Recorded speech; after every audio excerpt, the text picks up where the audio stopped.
ఈ ప్రాంతానికి విముక్తి కలగాలి, భూమి కోసం, భుక్తి కోసం, విముక్తి కోసం సాయుధ రైతాంగ పోరాటాన్ని నిర్మించి ఆనాటి నిజాము ప్రభువులనే దిగంతాలకు తరిమి కొట్టిన ప్రాంతం ఈ నల్లగొండ ప్రాంతం.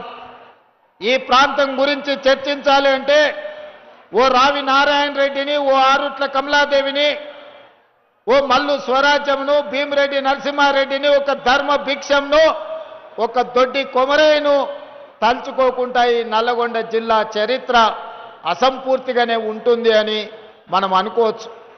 కొండా లక్ష్మణ్ బాపూజీ గారి త్యాగం వల్ల కొండా లక్ష్మణ్ బాపూజీ గారు నిలవ నీడనిస్తే పార్టీని పెట్టుకున్న వాళ్ళు వారు మరణించినప్పుడు కనీసం పరామర్శించడానికి కూడా ముందుకు రాలే. అదేవిధంగా ఈనాడు డాక్టర్ బాబాసాహెబ్ అంబేద్కర్ గారి వర్ధంతి, వారిచ్చిన రాజ్యాంగ స్ఫూర్తి, రాజ్యాంగం యొక్క హక్కు ఈనాడు తెలంగాణ రాష్ట్రం ఏర్పడడానికి పునాదులు వేసింది. శ్రీమతి సోనియా గాంధీ గారి త్యాగం, డాక్టర్ బాబాసాహెబ్ అంబేద్కర్ గారు ఇచ్చిన స్ఫూర్తి, ఆర్టికల్ 3 ప్రకారం ఈనాడు మనం తెలంగాణ రాష్ట్రాన్ని ఏర్పాటు చేసుకున్నాం.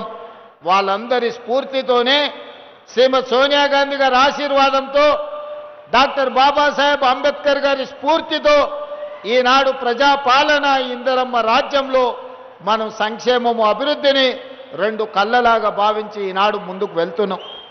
మిత్రులారా, ఇప్పటి దగ్గర పెద్దలు ఉత్తమ్ కుమార్ రెడ్డి గారు చెప్పిండ్రు, ఆనాడు 10 సంవత్సరాల పాలనలో ఏ పేదవాడి కూడా రేషన్ కార్డు ఇవ్వాలి, పెళ్ళైన కోడలు ఇంటికి వస్తే కనీసం ఆ కోడలు పేరు ఇంటి రేషన్ కార్డులో చేర్చాలన్న సోయి గత ప్రభుత్వానికి లేకుండే.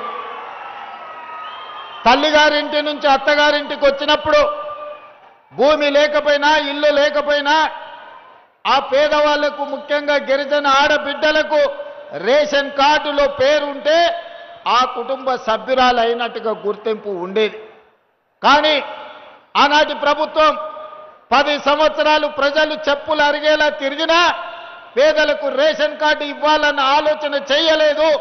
కానీ అదే మన ప్రభుత్వం వచ్చిన తర్వాత, ఉత్తమ్ కుమార్ రెడ్డి గారు మంత్రిగా బాధ్యతలు చేపట్టిన తర్వాత తెలంగాణ రాష్ట్రంలో నలుమూలల నుంచి, తండాలలో, గూడాలలో, మారుమూల పల్లెల్లో ఏ పేదవారు ముందుకు వచ్చినా ప్రతి వారికి రేషన్ కార్డు ఇవ్వడమే కాకుండా ఉన్న రేషన్ కార్డులో కూడా కొత్త పేర్లను నమోదు చేసి ఈనాడు వాళ్ళ ఆత్మ గౌరవాన్ని నిలబెట్టడం జరిగింది.